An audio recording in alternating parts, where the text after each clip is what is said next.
Shalom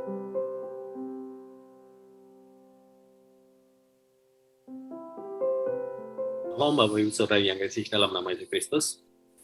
Apabila kita membaca di dalam Matius pasal yang ke-14 ayat 22 sampai dengan 33 yang berikutnya tentang Yesus berjalan di atas air, dan saya akan membacakan dari ayat 25 saja sampai dengan 33.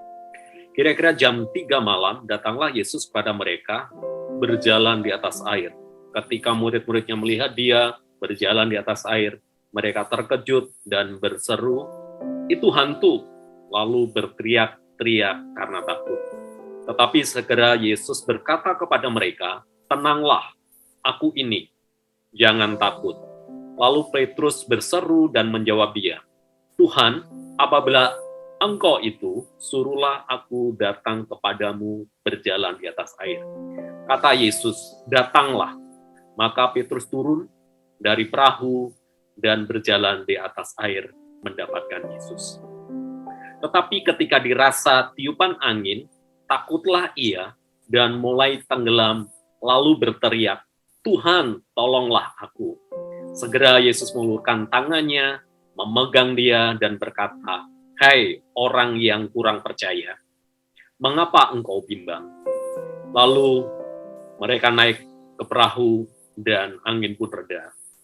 Dan orang-orang yang ada di perahu menyembah dia, katanya, "Sesungguhnya engkau anak Allah." Bapak Ibu Saudara yang kasih dalam nama Yesus Kristus, di dalam perikop ini kita bisa mengambil pelajaran dalam kehidupan kita atau untuk kehidupan kita.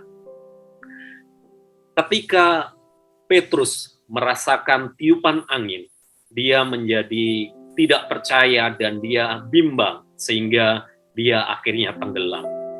Itu dapat kita maknai bahwa ketika fokus dan pandangan kita dalam hidup ini terhadap tantangan dan penderitaan yang kita hadapi dan menekan kehidupan kita, maka kesulitan, tantangan, dan penderitaan yang kita hadapi itu akan menenggelamkan kehidupan kita.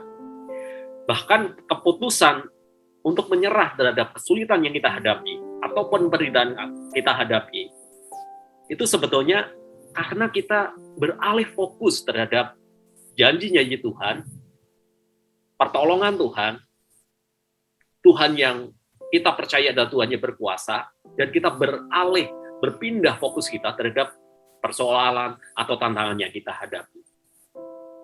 Dan ketika kita fokus kita atau pandangan kita mengarah kepada hal-hal yang buruk yang menimpa kita, kita akan mengabaikan kebaikan, pertolongan-pertolongan Tuhan yang pernah kita alami, bahkan itu terjadi dalam kehidupan kita. Seharusnya kita percaya bahwa kalau pertolongan, penyertaan, tuntunan Tuhan yang terjadi masa yang lalu, itu juga akan terjadi pada masa-masa yang akan datang, bahkan untuk hal-hal yang kita hadapi saat-saat ini. Kita harus yakin bahwa kalau itu bisa terjadi di masa lalu, Tuhan menolong, memimpin, memberi jalan keluar, itu pun juga akan terjadi ketika kita fokus kita tetap terhadap kuasa Tuhan, kepercayaan kita, keyakinan kita kepada Tuhan bahwa Tuhan senantiasa menyertai dalam kehidupan kita. Kita juga bisa mengambil pelajaran bahwa di ayat yang ke-31, segera Yesus mengulurkan tangan dan memegang dia dan berkata, "Hai orang yang kurang percaya, mengapa engkau bimbang?"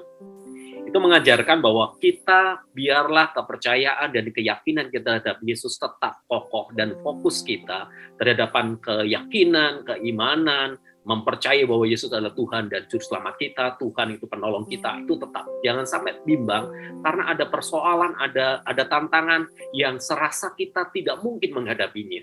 Dan kita yakin bahwa pertolongan Tuhan itu tiba tepat waktunya. Oleh karena itu, biarlah kita jangan sampai bimbang dan tidak percaya lagi terhadap janji-janji Tuhan yang disediakan dalam kehidupan kita.